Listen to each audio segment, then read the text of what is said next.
I'm smiling already. It's me who watched. James is here, already installed. James, MSNBC, a TV channel, mistakenly labelling Nicolas Sarkozy something not very nice. Something he isn't. This is a caption that was put on by mistake. That's right, and we'll take a look now. If we roll those pictures, you can see that there were a number of stories that came up first. Something about gay marriage, that was fine, neck and neck in the US presidential race, no problem. Oh dear, prostitute speaks. Somebody clearly realised they made a mistake and retitled it as Au revoir. Well, they misspelled au revoir, yeah. So let's take a look on the computer because I can give you a close up here of the mistake. So it was initially prostitute speaks, yeah, and then it was this, and then they misspelt, as I said there. So look, it was clearly a bit of a mess. Shall I say it for both of us? Do. There, but for the grace of God, go we. Because in television, with the deadlines we have and with the nature of news, mistakes do happen. This looks like a very genuine mistake, clearly. And two genuine mistakes. The next story that came up, as we were saying earlier, is that story about US Secret Service men who were in Colombia, and there was a prostitution scandal, and the prostitute spoke out, and that's what that strap was referring to. Anyway, there you go. Another headline that's making a little bit of controversy today across the pond, somebody pointed this out to me earlier. London Evening Standard, first day of Boris back on the job. What is he wearing? People are asking. There's some sort of dragon motif going on those Is he going for his morning jog? Because he does go for a jog, despite the fact he looks very unjoggable, should we say. He's maybe not going for a very long jog anyway. There you go. So that's it. So he's wearing a pair of, what look like a pair of kickboxing shorts to me. With this sort of a dragon motif. Yeah, they look like sort of Thai boxing shorts, they look like. There you go. So I know it's because one of my kids does kickboxing, Harry. And he's quite good. And he probably wears something a lot more neutral than that. What's next, sir? All right, well, there's a lot of people talking about the oddities, the curiosities of the election. And there are a few. That's right.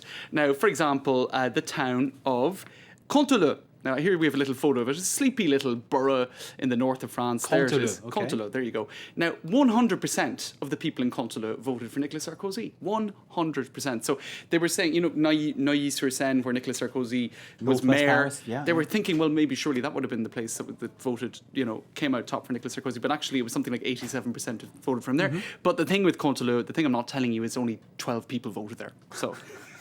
They probably had a bit of a chat and a bit of a gossip about it beforehand, before deciding which way to vote. Another example of a kind of curiosity surrounding this election that Rue 89 picks up on: the Israelis and the Palestinians. Now, they tend not to agree all the time, and they don't seem to agree about French politics either. 92.8% of French citizens living in Israel, or who have dual citizenship, voted for Sarkozy. 82.6% in Ramallah, over on the Palestinian side, voted for Hollande. So there you go. They don't agree on French politics. So there you go. The split Israeli-Palestinian with the French link, of course. Kind of as you might expect it to go. That's it. Any more? All right. Well, there's always more with this boy. That's what I like about it. There's always more. There's always. Let's take a look at this YouTube video. Congratulations, Mr. President. Okay. We'll roll the pictures in a second because this is an example of the Gypsy Manouche community in the north of France congratulating François Hollande, bearing in mind that Nicolas Sarkozy's government was accused on occasion of stigmatising the travelling communities and the Roma. Well, they kicked the Roma gypsies out, didn't they? That's raided right. the camps, threw them out, there were deported speeches, them. Yeah. That's right, speeches that were very negative about them. So they're happy to see François Hollande. Let's take a listen to their I suppose, celebrating in song. L'avenir, Monsieur le Président, c'est aussi avec nous.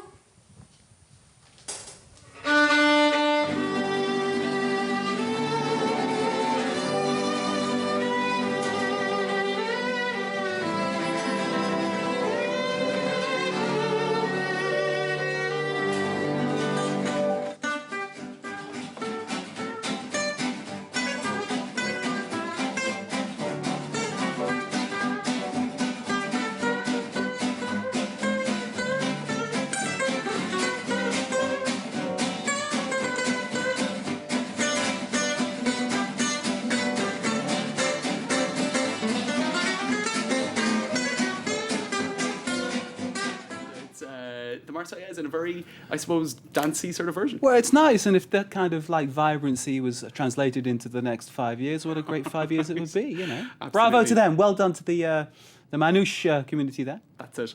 Do we have time to show a couple of front pages? Oh, go ahead, James, seeing as it's you. All right. Okay, L'Express, the president. Okay. Le Point, the president. Le Président. Le Nouvel Observateur, at last. Finally, So there you go. at last. They're mostly pretty left-leaning, the red top Well, weeklies. the Express is kind of very much a Sarko mag, isn't it? So it's interesting they just did it that way. But anyway, there you go. James, as ever, and I've said it before, if he didn't exist, they'd have to invent him. James Creedon with Media Watch. Thank you very Thanks, much, sir. Beard looks good, doesn't it? Stay with us. More to come here on France 24 live from Paris.